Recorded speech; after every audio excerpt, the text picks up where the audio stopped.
The 5-0 Podcast. 5-0 Podcast. Hey everybody, welcome back to the 5-0 Podcast. Today we are here with Mark Messina. He is the founder of Great Group Tactical and a retired United States Army. So for our listeners who don't know who you are, give them a quick bio about yourself and then we will peel back the layers as we dive deeper on all things Great Group Tactical. So if you want to go ahead and give a little bio, you have the floor. Yeah, of course. So my name is Mark Messina. I grew up in the Midwest, joined the Army at the tail end of '09, and just retired here this last September. I was medically retired from the Army, just shy of 15 years. And yeah, we went and did that whole thing and found a bunch of issues and different things with equipment and like mental health and everything else coming through the military. So as I transitioned out, it's kind of where I ended up landing and figuring out that we started Great Group and started rowing with it, I guess. Like it's been a lot. Yeah. It's hard to start your own business and it's hard to transition. I hear I wasn't in the military, but transition to, quote unquote, regular life after, being in the military. So it's really cool that you were able to turn what you've learned in the military into a business, into helping others and all that. So we'll definitely get into that. Of course. So where did you grow up and what was your family foundation? And the reason I ask this is I ask everyone on my podcast because I like to see how people kind of get to where they are in this first responding field. So tell me about, again, where you grew up and your family foundation. Yeah, of course. So my family is pretty much spread over like the Chicago area and Milwaukee and kind of area. So right in your backyard. Yeah. Majority of the time I did grow up out of Milwaukee, and then I went and lived out in the country a little bit for a couple of years with my dad and came back. So my parents were never married. They were never really together. So, I had a family on my mom's side and, a stepdad and stepbrothers and sisters and the same thing on my dad's. So in all reality, right, like, yeah, it was a split thing and I bounced back and forth between it, but both sides were good homes, right? Like I have no complaints about it. You know what I mean? Like every youth, I think at that age has their struggle periods and they go through their own, being a shithead phase. So that's just the truth, right? Like, and I didn't know better, right? I was definitely that. Of course. So, but yeah, I mean, it really, I grew up in the Midwest and just kind of went from there. We're hard workers from the Midwest, I feel like. I feel like we grow up like wanting to work, watching our parents work, watching our siblings work. We start work young. Like we have like, I feel like maybe I'm biased, but a different drive and determination than a lot of people. I don't disagree with that. I think a lot of it has to do with the weather. That too. Right. So, you know what I mean? Like I think a lot of it really, and it does, right? Like a lot of us use our summers to really pack a lot of that stuff in because winter sucks, right? Like nobody likes it. I don't care what you say. Like, oh, I love the snow. Like, no, you don't. All right. Like I live far below the Mason-Dixon now, and it's for a reason. It has nothing to do with any political assignment, right? It's because I don't like snow. All right. And the resilience of just getting up, going to work, scraping off your windshield, digging your car out of snow. Like, I'm sorry, but the people who grew up not having to do that, you had it easier. I'm sorry, but you sure did. Yeah. So there she goes, walking uphill both ways, no shoes in the snow, right? Right. Yes, exactly. So what inspired you to join the U.S. Army? Well, I would love to tell you it's because I'm a fourth generational soldier out of my family and all these really great things that I just had so many aspiring quotes to just be a patriot and all this other shit, but that would be a total lie. No, honestly, I was kind of at a dead end in my early teenage years, or excuse me, late teenage years, I guess, early being an actual adult. I don't even know if we call 21-year-olds an adult now at this point, but no, I was looking at it and I didn't have a lot of prospects. I, was kind of in that phase. Like I did a semester of college and it just didn't really stick for me. I I needed something that was more structured and better set up, and I went the course of the military. So You took that upon yourself to do that. You weren't encouraged. You were just kind of like, let me apply for the I actually military. didn't tell anybody shit until like a couple weeks before I was leaving. Yeah. Wow. Yeah. Okay. And how did you choose the military or the army? I'm sorry. Was there a choice or was it just you saw like a recruiter or how did you choose the army? No, it was definitely a choice. So again, like right, majority of my family did come from the army. So my dad was in the army, and then my great grandfather's in the army and such forth. So it I don't know, it just kind of seemed like the right fit or as I was going into it. So it just made sense, I guess, in my head. Like I didn't even really look into any of the other branches, truthfully. And you were what, 21, you said? No, I was 18 when I signed up. Oh, wow. And then I shipped when I was 19, yeah. Wow. And where was the first place you went overseas? Overseas, that was Afghanistan. Wow. Yep. And you were how old when you went to Afghanistan? I was 20. Wow. Yeah. I'm sure you grew up really fast. It is. And how did your It's a game changer, yeah. yeah. And how did your family feel? Like if your dad was in the army, was he very supportive? Did he encourage you or was he like, don't do what I did? How did your family feel about you actually taking these steps? Mixed reviews, right? Like, so and I guess going into the army, it wasn't as big of an upset. It was with the deployments, and kind of figuring those different things out, right? And yeah, I think the only time I've ever actually seen my dad cry before in my life was when I hugged him goodbye to go on my first deployment. So, you know what I mean? Because he knew. He knew that I was never going to be the same coming back from it. And he knew that, I mean, yeah, there's the opportunity and chance I wouldn't come home, but I don't think that's what had upset him to that point. It was that he knew that the person that was leaving was never coming back regardless. And I think that was a big thing.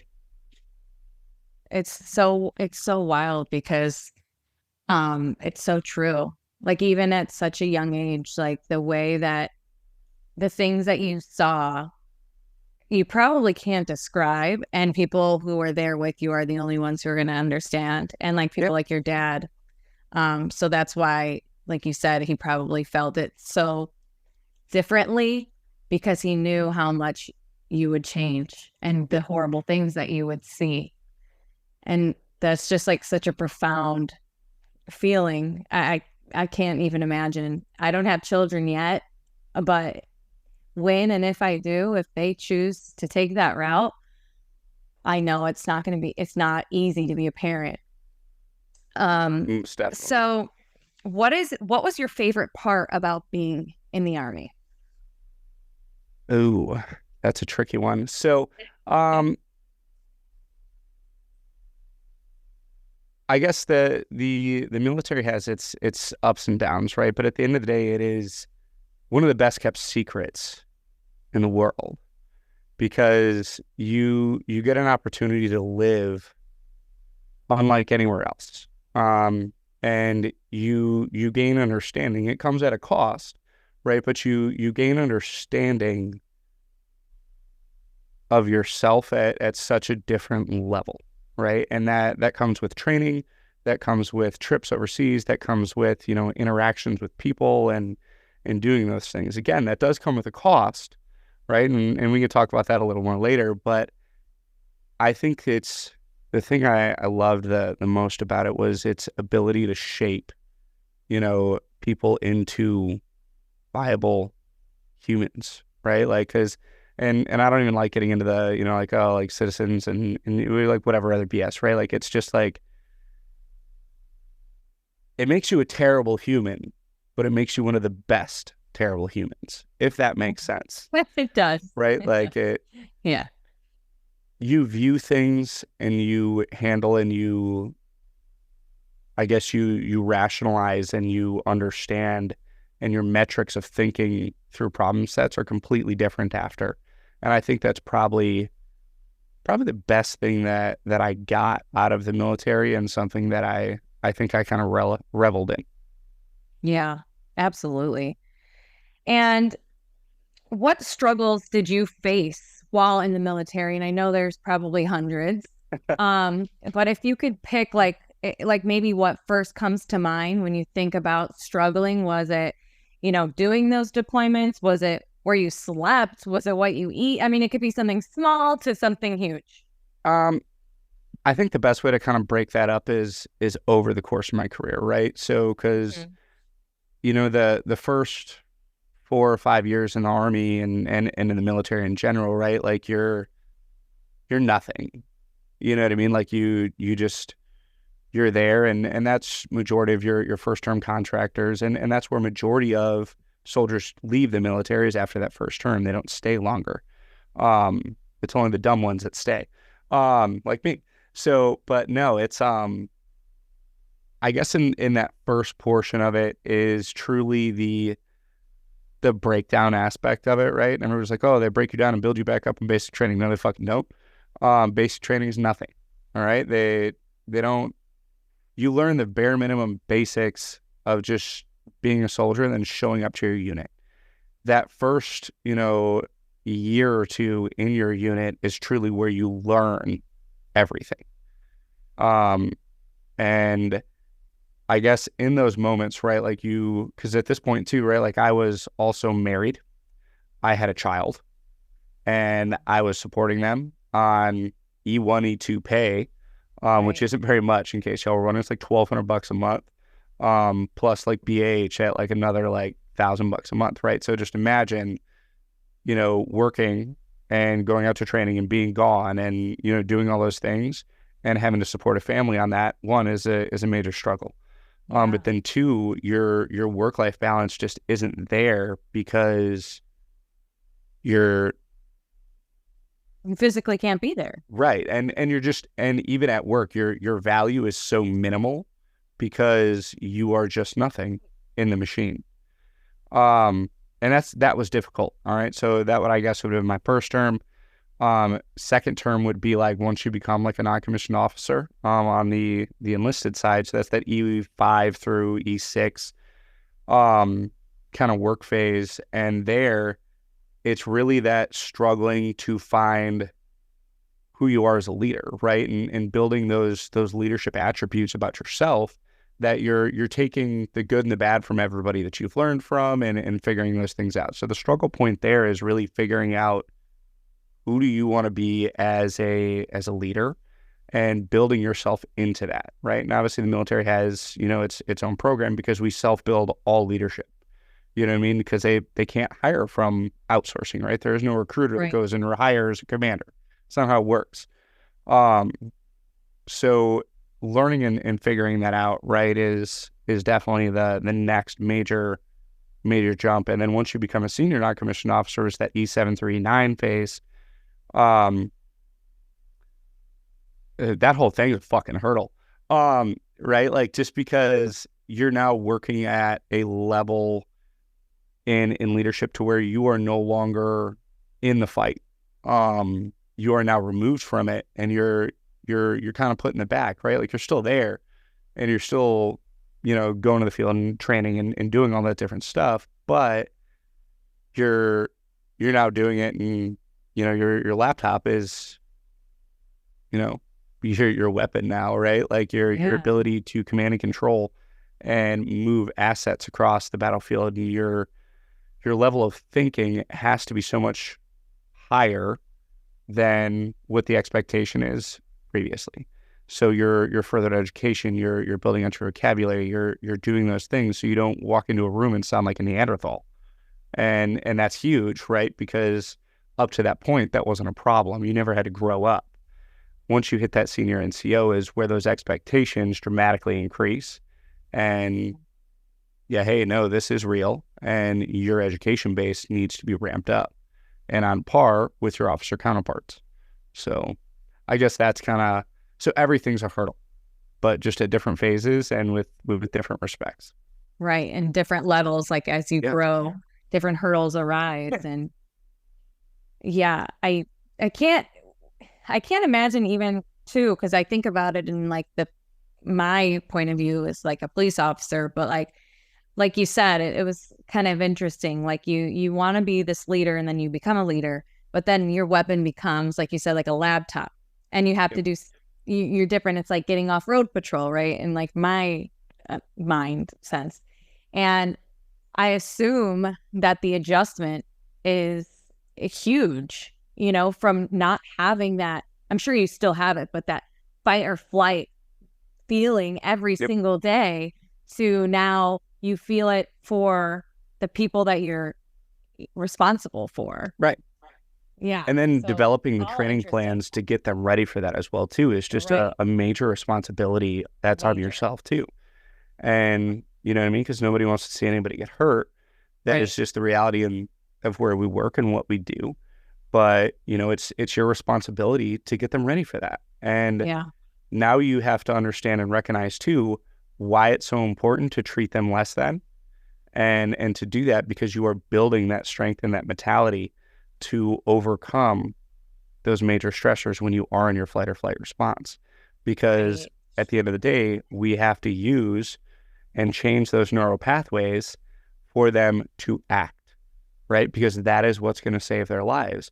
And when you Right. don't understand the science behind it, right? Like, and most don't, especially at that younger age, they're like, oh, just our NCOs are assholes. Yeah, we are. You know what I mean? But like, we're really But good at it. it's for a reason. But it is for a reason, right? And it's for, building that through there and understanding that, hey, we're actually using cognitive behavioral therapy to reroute your neural pathways to train you through your fight or flight responses. So when you're in that fight or flight response all the time at work, because you're worried about, what's happening next, where are we doing, what are we doing, what's going on, like, why are they yelling at me all of a sudden, right? You're in that consistently. It gives you the ability to think through that when there's an actual problem, and when you're in combat, that it could be you or somebody else getting hurt. Yeah. So, and that's an important thing to think about and understand, which most don't ever talk about um, in that training glide path and how that truly works. That is interesting. I never heard it like, spoken in that way, but it makes so Yeah. much sense. Well, I think there's major training falls, especially now, right? And not to get political, right? I will not do that on your podcast, I promise. But when the assassination attempt happened, with Donald Trump, right? Everybody picked out that video of the Homeland Security agent, doing whatever she was doing, right? If y'all actually watched, she was picking up her iPro, right? She went down to pick up her iPro and then dealt with the threat. But is that her fault, or is that a training failure fault in institutionalized training? Because when we go to the range, what do we always need? We need eyes and ears. If you don't have eyes and ears, you're wrong. You're in trouble. It's bad, right? Right. And we repetitively beat that over and over and over again. So now, because they've only done static training instead of dynamic shooting training and dynamic exercise training, right? Those iPro came off, and that was the immediate reaction instead of engaging the situation, right? It was to get those iPro and put them back on your face, because then we're safe and we're good. When in reality, you ain't fucking safe. You're getting shot at. Figure it out. Right. And eventually that did kick over and she was able to assess and maneuver. But nobody's sitting there talking about that in the training aspect. Like, hey guys, right? Like, you just went through Homeland Security training. I went through the Homeland Security pistol course too. Best pistol course I've ever been through. It's fantastic. But bet I had my eyes and ears on the whole time, and they harped the shit out of it.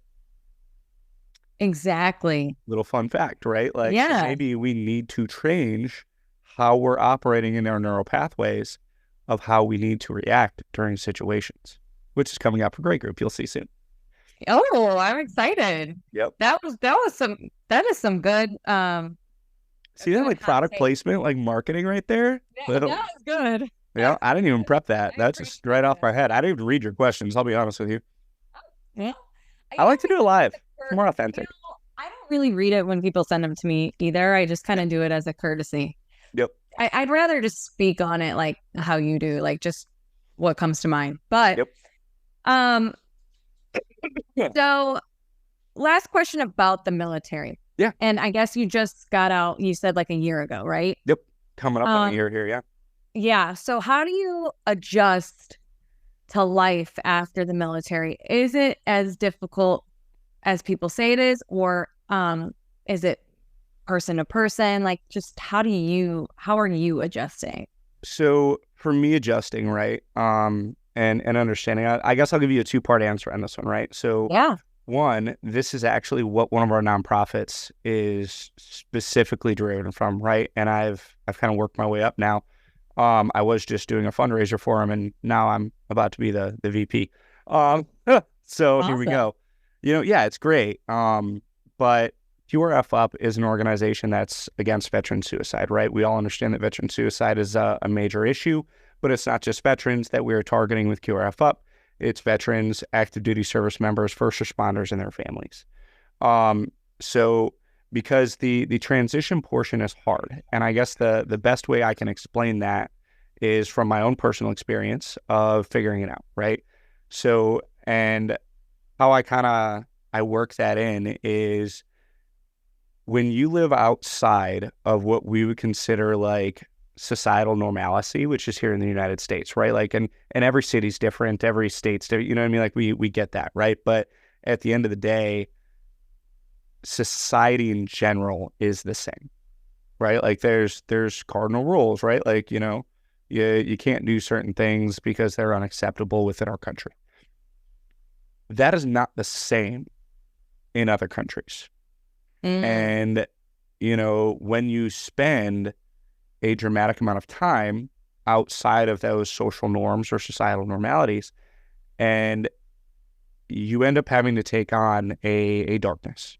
And that's through combat and through conflict and just living amongst and outside of what we consider to be normal. So when you get back to the States, right, and you're trained to handle certain things, we compartmentalize, and then we move to the next thing, and we just keep doing that the entire time. But when you get back, and after every deployment, it's different as well too, right? Like, so Yeah. it's all different, and then the transition out is even more different because you don't fit in. But yet we're the best chameleons you'll ever meet. I can fit into any crowd. Wow. I can walk into any crowd if we want to go into, go back out into the south side of Chi, right? Like, I'm going to go fit in. I'm going to be fine, right? I got all the white trash tattoos. It's going to be all right.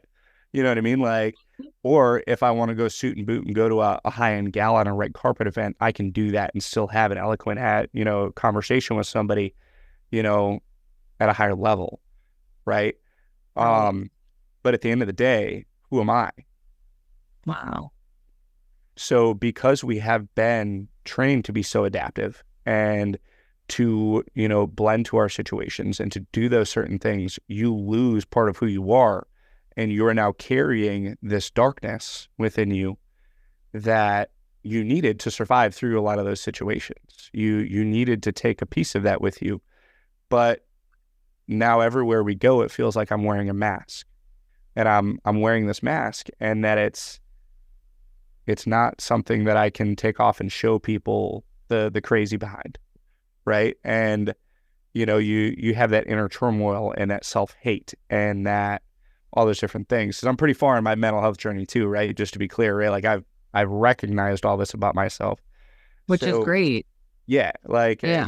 and don't get me wrong, like it took a lot of work and 6 months of outpatient therapy, like 5 days a week, 10 to 12 hours a day. Like, you guys think it's a joke. It's not. I did it. Right. Like, and it's a lot. Yeah. And because you have to start unpacking those boxes that you've, tucked everything so neatly in, because if you don't, you're just going to carry them and carry them and carry them and carry them. And you're not going to be able to ever actually live and then eventually be able to take that mask off. Right. So Wow. in the transition phase, yeah, I get it. It's a little much. Sorry, I didn't mean to. No, I'm There. just like really thankful that you're sharing it, because it's like, Yeah. I think that if people have gone through what you've gone through, I don't know if they are necessarily comfortable with sharing it. And then I think that there's another side where people don't want to go get the help or do the work. And it's And nice to see a guy, a, a, a grizzly guy who's done it all, right? To talk about mental health, yeah, because we need more of that. We need more men to show other men that it's okay. Well, and it goes back to, you know what I mean? Like we're taught as, young men and boys and different things that we don't cry, we don't show our emotions, we don't do those different things, right? And we wonder why we have a hyper masculinity problem within our country. You know what I mean? Like, but at the same time too, like we're also not teaching our kids and different things like that emotions are okay. Like you can still be a masculine man, but yet still understand and be within the realms of being an actual human too, right? Like you don't need to hide all that and put all that away. It's okay to feel those things. It's okay to be upset. It's okay to be angry. There's nothing wrong with that, right? As long as you understand your control points too, right? You can't be angry and go punch a bunch of holes in your walls or put your hands on somebody, right? Mm-hmm. For no reason. Hold on, let me caveat that there, right? Like actions do have Yeah. consequences. Let's keep remembering that, people, because that's another problem in our country. But right, like actions still do have consequences. And I'm a firm believer in the fuck around and find out game. Oh But yeah. yeah, firm believer in it. Like love it. But you know what I mean? Like it's something that, we need to understand and we need to start teaching the youth in this country. And I work incredibly hard with my son is, it's like, hey, look, like it's okay to be a masculine man. There's nothing wrong with that. But the flip side of that is you also need to understand respect. You need to understand boundaries and healthy boundaries and building those things out. And it's okay to say, you know what? This conversation is making me uncomfortable. I don't want to have it. Right. Or like, Yeah. hey, I shouldn't be in this situation. I'm going to walk away from it. And because this isn't where I want to go and what I want to be. Yep. But so many men aren't willing to do that nowadays. And it's because they have this hyper masculinity complex that they have going around because they think that they're less than if they do that. And Yeah. it's not true. It's not. And it's so important to teach your children that. Yeah. Those boundaries. I feel like boundaries is such like a bigger word lately, but it should have been something we've been talking about all along because it's so important to have boundaries. And I feel like it wasn't until recently, honestly, like as an adult that I've learned to like set boundaries, say no, not go to something if I don't feel like it. Like it's something so small, but I feel like it's really important that we teach that to our children. So I appreciate that you're doing that. And I appreciate that you're open with us so that our listeners can hear, about, you can be masculine, but you're human. You're going to have emotions. You're going to have ups and downs. And handling that is stronger than storing it away. 100%. And everybody's going to have bad days, right? And I don't mean to keep plugging QRF, right? But like that's the whole premise behind it. And that's why I believe in it so strongly. Yeah, absolutely. Like you can be a responder. You can, show up for your brothers and sisters, right? Like if you're having a bad day, Haley, like I expect a phone call because I'm going to help you talk through it, or I'm going to go show up and I'm going to send somebody like, Haley, this is my friend Nick. He's going to come over and he's going to come out. He's just going to hang out. He's a good dude. All right. Like, check this out. Don't beat him up. He's soft. All right. But you know what I mean? Like, but that's just what we need to be doing as a society and especially as a community between like the military and the first responders and the vets and everybody, right? Like totally. That's our community. Yeah. And we got to support one another because if we're not, who the hell else is? I preach on that all the time. And I also think that why do we only come together when tragedy strikes? Yep. It's the only time I feel like we support each other is when shit hits the fan, and it needs to be a supportive structure all the time. Absolutely. So, and that is what QRF Up is building and why I'm super excited about it. And I'm all in, right? Like, unfortunately, I'm running a little bit more in QRF Up right now than the business, which is, my business will murder me soon. Like he's like, hey, you want to show up to an actual business meeting, or do you just want to keep doing nonprofit stuff? And I was like, all right, yeah, I'll be there. So it definitely happens. Our priorities at different times, but let's talk about Great Group Tactical. How did you decide to make your own business? And what is Great Group Tactical all about? Interesting. So going into like entrepreneurship is definitely something I wanted to do leaving the military. I had previously ran a couple other businesses prior to that while I was still in. Obviously that was difficult, but getting out and kind of figuring out my path of what I wanted to do. I did. I took a few month hiatus and I didn't do anything. It was great until I lost my mind because I was so bored. Yeah. Right. Like, I mean, I was getting a retirement check. I was doing okay. You know what I mean? Like all my bills were paid, like no real issues, except the fact they didn't actually send me a check until 7 months later, but we'll talk about that later. Um, because fuck you, DFAS. So sorry, if you can get that in on plug, that'd be great. Um, that could be a really good highlight reel.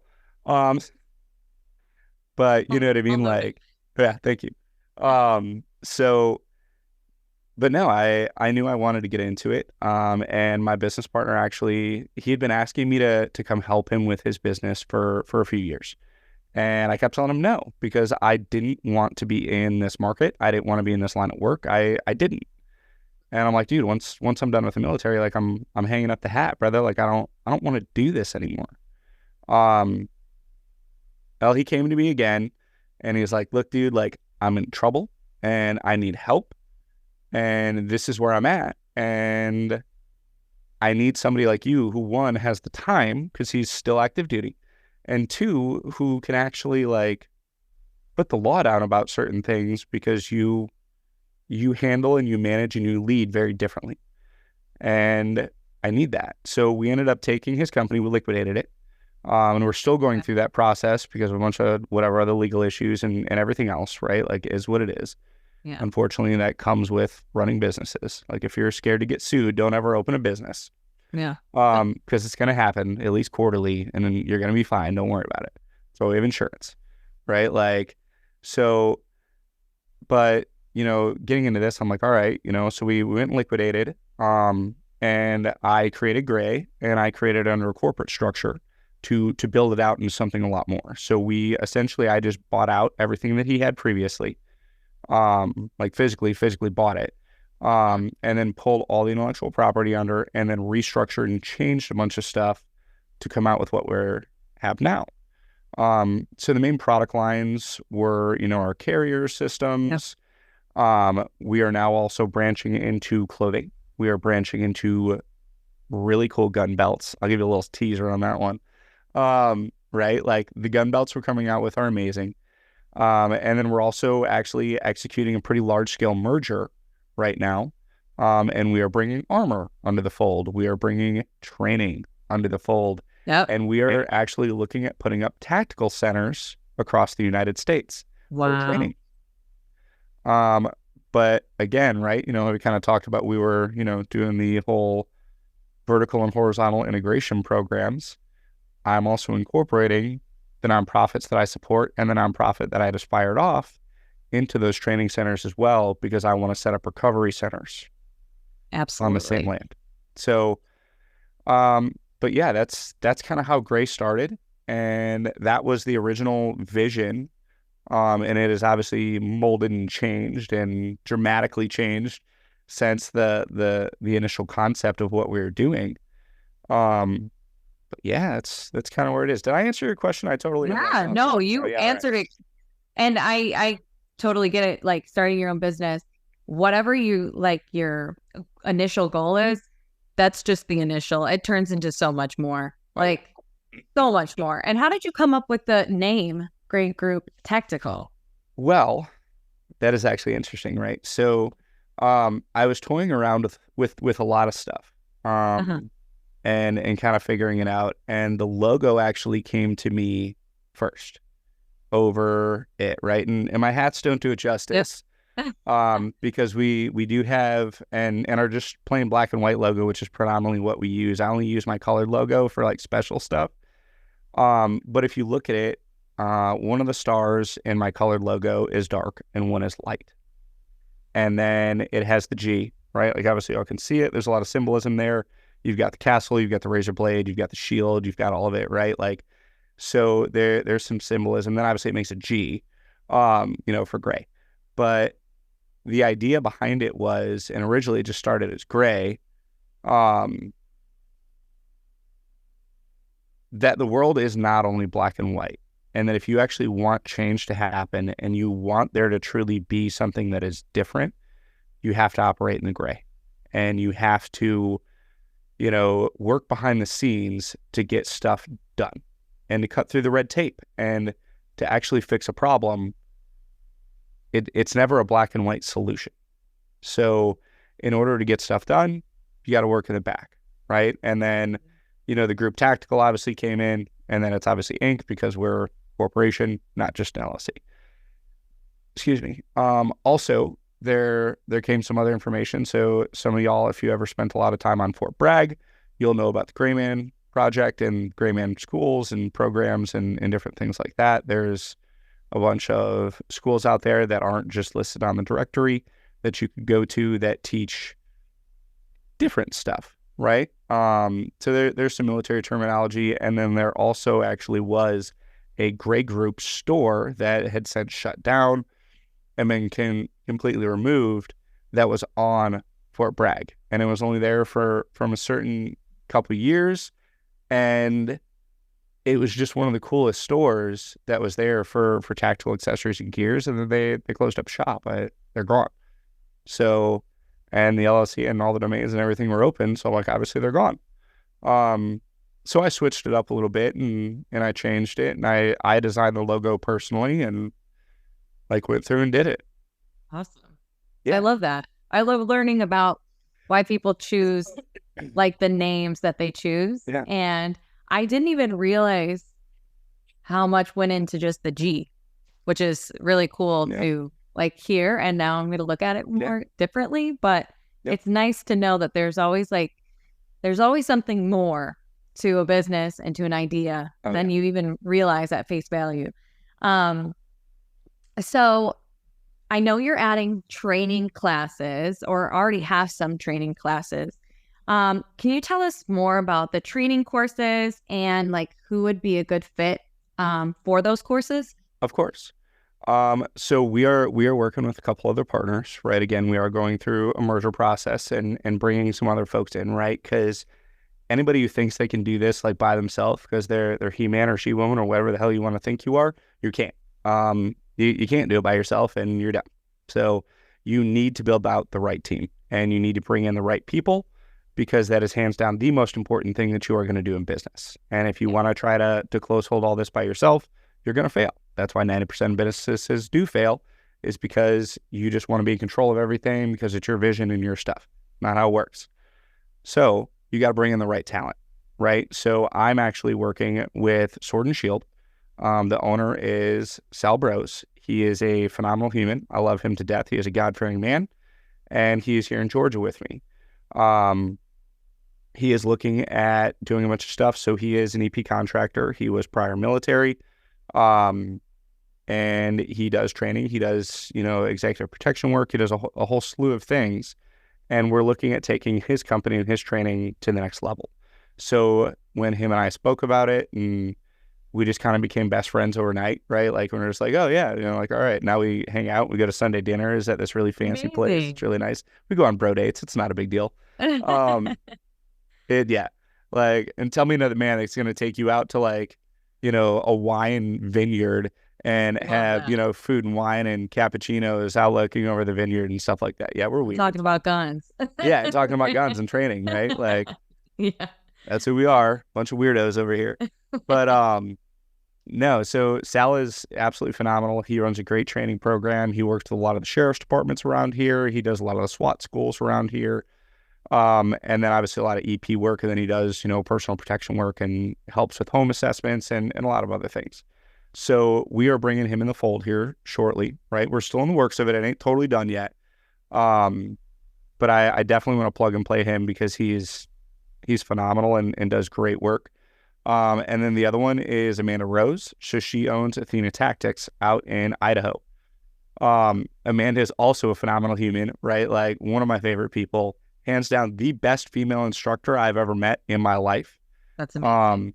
So, and just wait, and she does and runs the Protectress Academy, right? To where she is teaching women how to protect themselves and how to actually go through the proper steps of shooting. right? Based on her model of, you know what I mean? Like educate, equip, and then train. So she is giving you the education piece and then running you through simulators and running you through all these different things to build that up with you, then getting you the equipment that you need that really fits you once you have the knowledge to make the right choices, then really training you with that right equipment. And she brings such a different training strategy and dynamic to the industry that is amazing. And obviously, like with our carrier lines and with our different things as well too, we have made sure that they fit appropriately for women, right? That is a big thing that we push because right, like mama matters, and she needs to have equipment that actually fits and that is comfortable. And I hate to break it to everybody, right? As much as we want to be PC, our bodies are different. All right. Your cuts of clothing are going to be very different than my cuts of clothing, as should your carriers, right? Because you have a different body type than I do. And we don't need to just sit here and play the only fit military age male game because everybody's different. So let's just be better and make better equipment. You know, not saying that's my competition, but you guys suck. Right. So, you know, but with bringing those two in and then with working with Jeff Coates. So he is the owner of Praetorium down in Florida. They're right over by SpaceX. He has an amazing, amazing center down there. And we are doing some work down there too and building up our repertoire for how we're going to build out some of these centers and plug and play into training. And I want each center to be a little bit different, but still have a little bit more of a high-end feel to it, right? Like I'm not building the, you know, the training center that you go out and you just got this little 25-meter flat range and you got, you know, the redneck boys out there with their Uzis banging off in the back and everything else, right? Like that's not a thing. So we're looking at building a little bit more of a realistic training center that's going to be a little bit more upscale, and it's going to cost a little bit more, right? But I want a country club-esque training center. It's awesome. That you feel comfortable in, right? That women feel comfortable coming into and aren't just bombarded as soon as they walk in the door. I want that spa-like gist to it, and that you come in and you're like, oh no, this is for me. I'm going to come in. I'm comfortable here. I'm going to get the training that I need. I can be vulnerable in these moments because at the end of the day, people only come in and seek out training and different things like that for a couple reasons. You're either in it because it's part of your profession, or something bad happened, or you're just scared of something. And you know what? We need to accommodate that and just be upfront and real about it. Like, look, I know you're here because you're in this position. Let's get you trained appropriately and let's tailor it for you to make you feel comfortable and figure out what your new normal looks like now. It's okay to have those moments of vulnerability. And bad things happen to good people, right? We know that. So, and if you're dealing with people that are able to communicate like how I am right now with you and getting through that, that's the people I want in my training centers. Absolutely. If you're just a brute overbearing, like, oh, you don't know about this, like, get the fuck out, you're fired. The worst. Yeah. Right? Like, and nobody likes just walking into the gun shop and then this dude's just spitting off a bunch of like garbled nomenclature about weapons and other bullshit that he probably just made up. You know what I mean? Like, let's be real. I've caught up a couple like gun shop owners where like, oh yeah, da-da-da-da-da. It's like, okay. All right. You just fucking make that up? And like, no. I'm like, yeah, you did. You just made that up. No, I know you just made that up. That's not right. It's not even a real word. Yeah, like I appreciate though that you I think what makes you guys stand out and what's going to continue to hold you different in a different light than other businesses like yours, which there isn't many in the first place, but like you are considerate of women. And it is nice to hear as a woman that you, while you're building out this business, you're taking this woman's point of view on things and her training and blending that in with yours as well. And then also like your clothing and your equipment is tailored to each person individually, and the training. And like we had talked about earlier with like mental health and things, like everyone has different reasons for different things. And different feelings and whatever. But you're taking everything and applying it to your business, which is really nice to hear.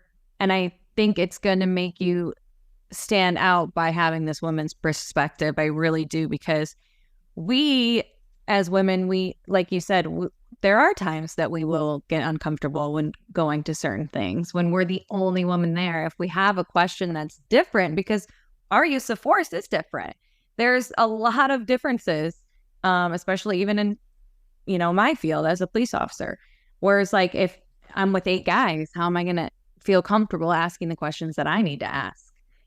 So I do think that that's super important that you're doing that. And it's definitely appreciated. And I think that it will take you guys a lot further than other. And I'll tell you what, like Amanda's program is bar none, right? Like she came out, I think a couple weeks at this point, and we spent a few days just going over and just whiteboarding, right? Like I'm a big whiteboarder. You know what I mean? Like, and I love it. Whiteboarding out, like, this is what I think this should be. And, and it was her, Sal, and I, and we were just banging out this whiteboard. I think we went through, so I got a giant whiteboard, right? At least the size of my wall behind me. And I think we went through that thing at least 30, 40 times, right? Of just like whiteboarding out different things and how do we align certain things, and like, okay, your training perspective to this training perspective, how do we merge these together, right, to have a better end product? But you know what I mean? The values are so different, right? Yeah. And, okay, how do we look at this type of training to meet this market? And then obviously, how do we figure out how do we make that profitable as well too? Because at the end of the day, this is a business.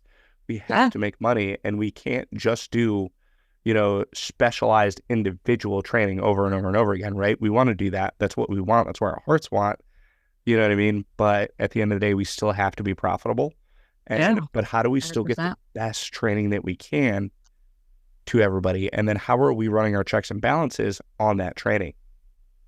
Because once you get into the training space, people realize too, right? Like they're like, oh yeah, well, the NRA certification. Dude, they're 20 years behind the game, right? Love the NRA, been a member for a long time. You know what I mean? Like I ain't bashing, but y'all's training program sucks. I 20 years couldn't agree more. I think it's very outdated. A lot of training programs are outdated. And most of them are, right? Like, a lot of police training is outdated. Let me tell you that. Very outdated. We can talk more about that later. Get down to Georgia, we'll help you out. You know what I mean? But yeah, and it is, right? And unfortunately, we are kind of in that boom. And with so many, so much going on in the warfare and so much going on in weapon scenes and, equipment now and doing those different things, we have got to adapt our training programs and profiles, just like we were talking about earlier with the range safety stuff. Like, I get it. Safety is important, 100%. But there also still needs to be a point there too, where we're teaching that dynamic section and understanding what that is to move. Yeah. Right. And I can't tell you how many police officers that I know, when they get into those situations, you stand still and you shoot. You don't move. Y'all all stand there like, oh, there's 8 of us. We ain't going to get shot back. And y'all just stand there and shoot. You get around these cars, and you're using a little bit of cover, a door, whatever.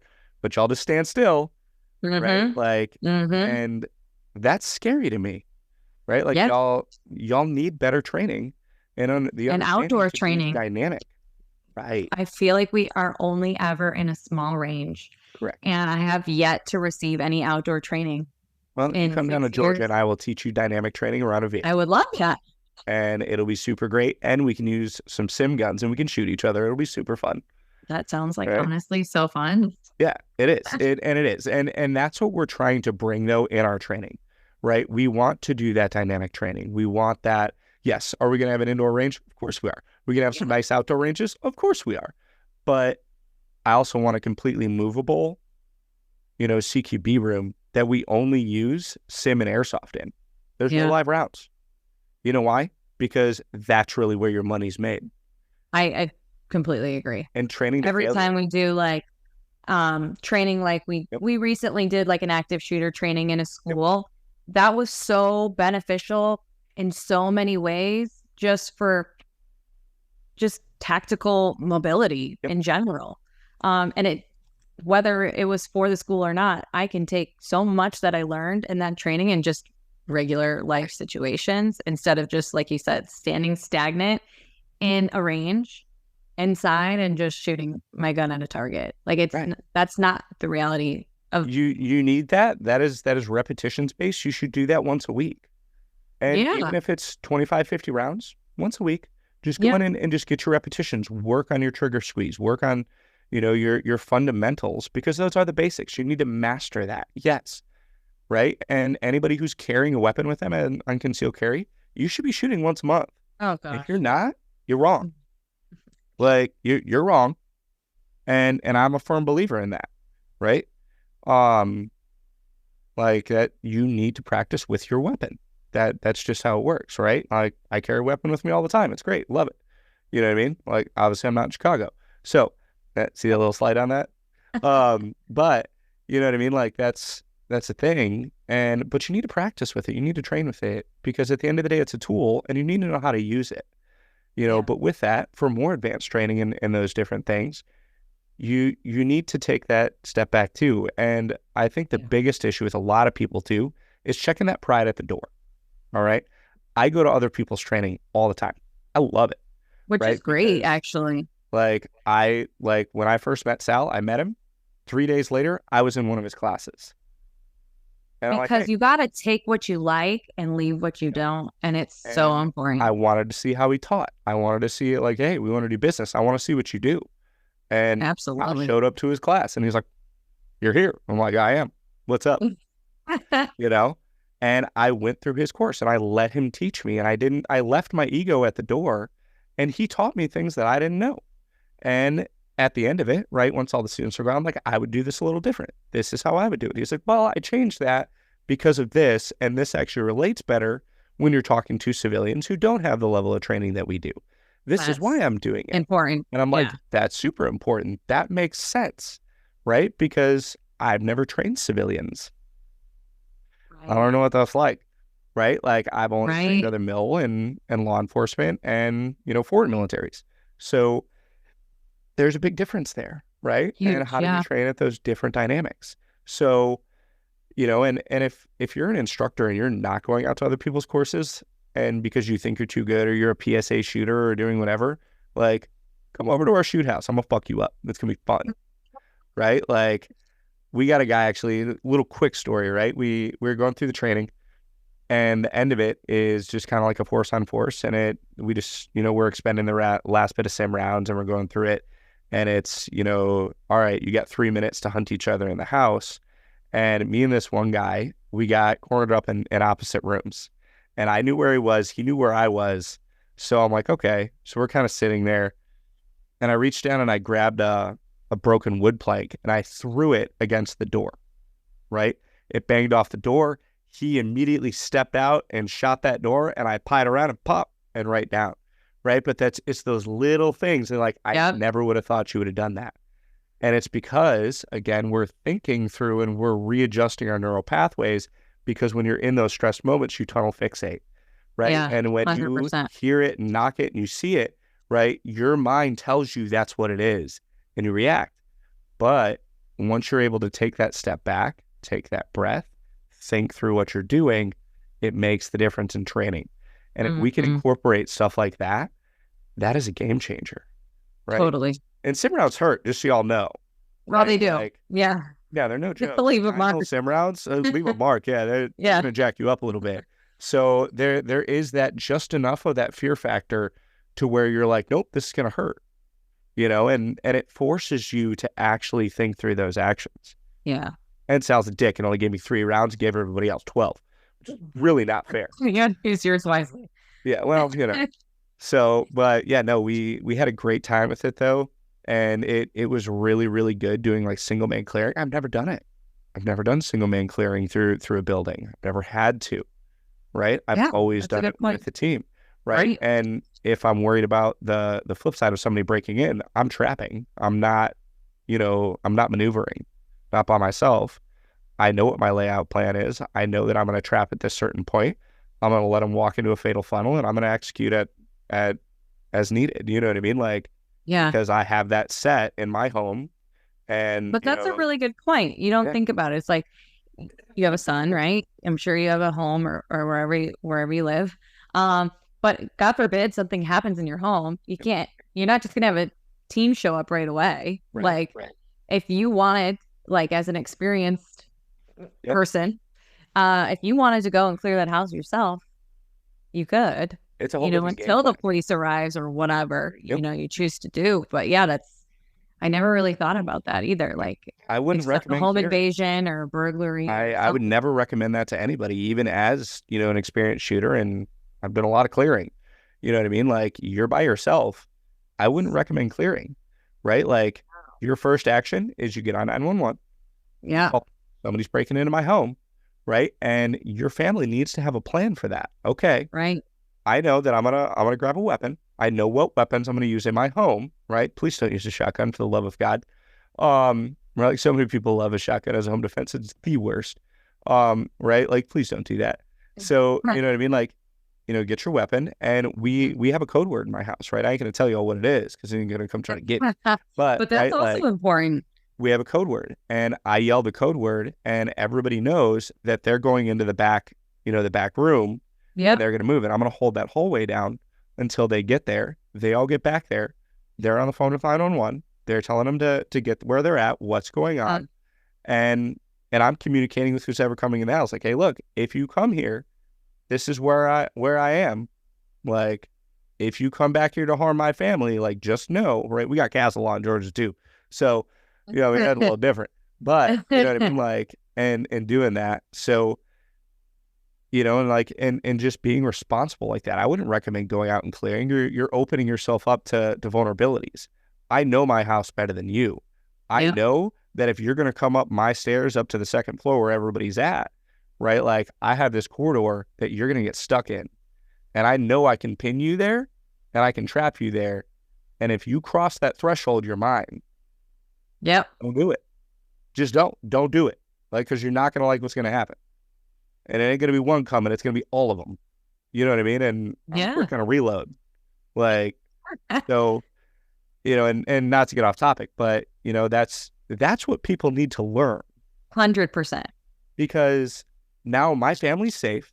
I know that I'm safe where I'm at to the best of my ability. This is my home, right?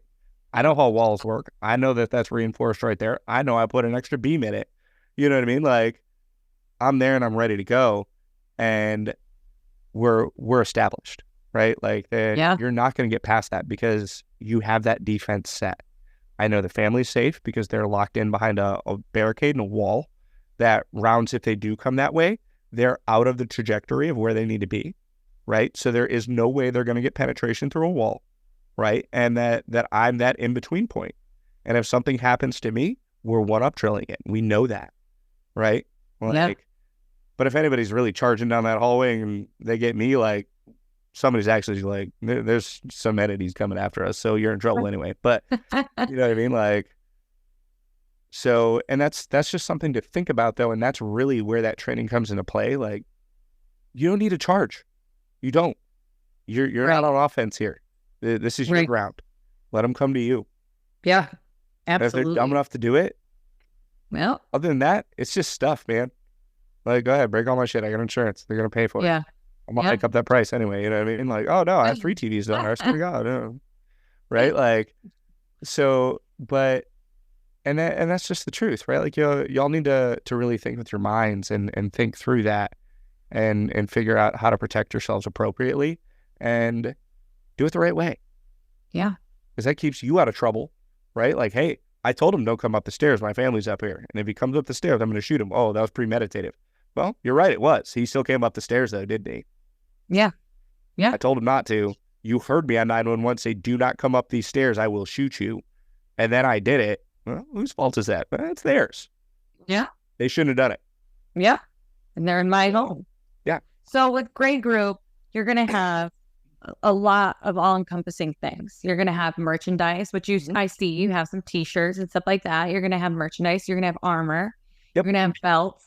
Yep. Yeah. You're going to have training. You're going to work with nonprofits. Yep. You may have mental health resources, training centers, things like that. If someone wanted to support Great Group Tactical right now, or after they hear this podcast, Yeah. what's the best way for someone to support you guys? Or is it buying merchandise, I mean, following if you guys you? want to get merch, we're constantly shadow banned on the social medias. So, you know what I mean? I've still made a pretty good following though thus far. You know what I mean? Like, unfortunately, this space just doesn't really jive well with those entities, so that's okay. Yeah. But Yeah. I think just getting out there and being open to seeing new gear, right? Like, the gear we make is different. We don't make the same thing. All right. And we're doing that on purpose because we are challenging the industry and we're changing perspectives. And there's a reason behind that, right? So if you're in the market for gear, right, like, and you're looking for something different and want to try it, you know what I mean? Like, let us help you. Let us explain the purpose behind it, the principles behind it. And then when you get it, leave us a review. Tell me what you really think, because at the end of the day, right, like, I don't pay any of my affiliates to come on and talk with us. I don't pay for reviews. I don't pay for any of that shit. Like, I don't believe in it, because if you can't take that harsh criticism of, oh, I don't like this about your carrier, I want you to change it, or I don't like this about your belt, like, it doesn't work for this. And I'm like, oh shit, I didn't even think about that. Yeah. Well, I guess now I got the next version. My patent lawyer hates me, and we're on version 9 of our carrier systems right now. He hates me. I don't know. He's very I watched some of the videos of the carrier, and I think it's really innovative. And I like that you have different styles, and just like the way that the front flaps down, and people have to go look. But I it's think the cumberbands really that is the game changer now. And I will say they have their limitations as well too, right? Like, re-indexing in those side cumberbands, it's not a thing. You're not going to be able to re-index well. It is. You need to carry a dump pouch. That's the truth, if that's what you're using it for. But we didn't design this carrier for work like I used to do, right? Where I'm carrying that many mags. But I mean, like, off the rip, you can carry 9 magazines out of the box. Tell me another company that does that. Right. I'm gonna hit you with it. There isn't one, right? Yeah. And if you're a big boy, you can carry more than that, because more cells means more space. Right. But I think the biggest push that I really see for it and that, right, is that holistically we're doing more with it. So not only do you have the durability that comes with it, you have the comfortability that's coming with that load system, because it's removing the pressure from here on your traps and your shoulders and putting it to your waist, right? It's the same concept as using a belt for a rucksack or using anything like that.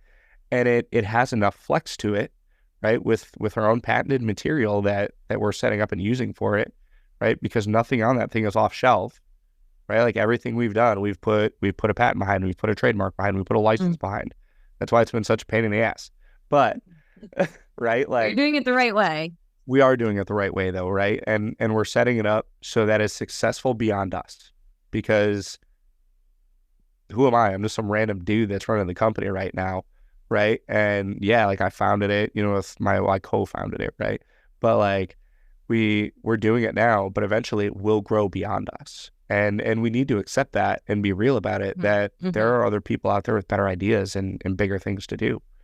So, but we wanted that holistic product that can be used in multiple industries too, right? Like, you want to go wear this to the gym to train in your carrier to get you ready for that, right? Because at the end of the day, you go throw a 35-pound carrier on and you ain't ever done it before, you're going to be sucking within 100 meters. I'm letting you know now, you ain't ready, all right? Yep.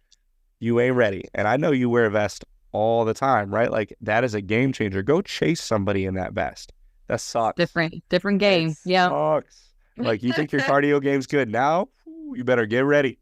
So, you know what I mean? Like, it's a whole different game. And then different training your backs. And there's so much to it. So it's so good to actually get out there and train in it and train under weight and really work those body movement fundamentals and doing those different things, because trust me, it's going to help. It's going to make your joints feel better eventually. It's going to hurt in the first moment. It's going to make them feel better later on. Trust me.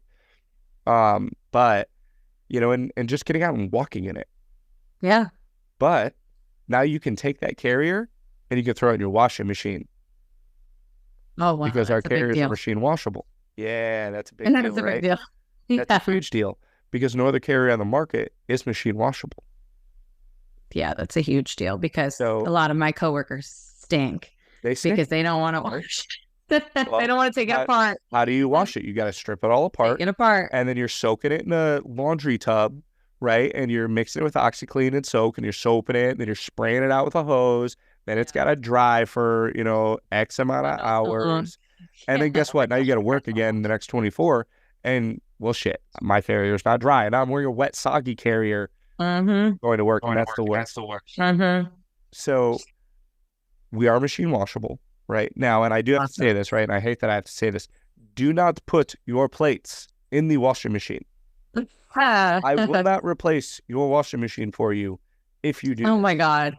People have washed their plates. Multiple. Oh, Lord. I wish I could say that it was just like one and it was like, my coffee. So they're putting basically a rock in the wash. A boulder. Two. You know what I mean? Wow. It's just like, and destroyed a washing machine. And I'm like, I'm not paying for your washing machine, but I will send you a Darwinism award. I will do that. I'm going to catch some bad press about that here lately. Don't worry about it. It's on the way. It's fine. I've been sued before. It's all right. You know what I mean? Like, yeah, right? Like, don't do that. That's not smart. Don't put, metal or ceramic things in the washing machine. So where can people find you? Like, if after this, what's your Instagram? What's your website? And do you have any final takeaways for our listeners? So website is www.greatgrouptactical.com. You can also check out us at qrfup.org.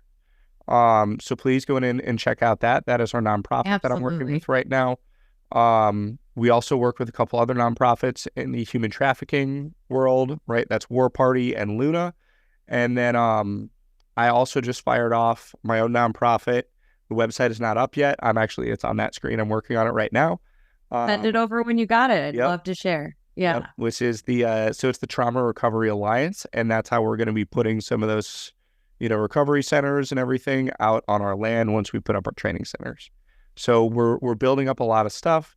You guys can follow us. It's at Great Group Tactical, or I think mine's at Great Groups Tactical 6. I don't know. Something like that. I'm sure she'll tag it and post it and do whatever. I will. I'll be real. I suck at the social medias. Not good at it. Didn't use it for 15 years. Yeah, that's okay. I'm not good. So, but absolutely DM us, hit us up. You guys can hit us up via email. There's a bunch of contact stuff on the website and everything else too. If y'all are looking for something, or if you want something custom and specific, right? We do a lot of jazzy color stuff. Oh, wow. Cool. Color schemes we can do. Oh, yeah. So like we do like matching retro rifle shirts. Like we can make those to match like different shirts and everything else. So awesome. We enjoy doing the fun stuff over just doing the mass production order stuff. It's funner, right? Like it's fun. Yeah.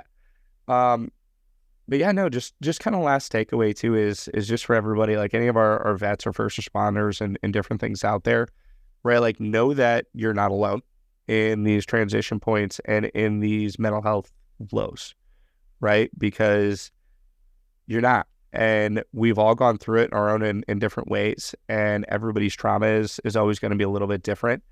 But there are brothers and sisters out here, like myself and Haley that are ready to reach out and ready to do more. All right. So please just reach out.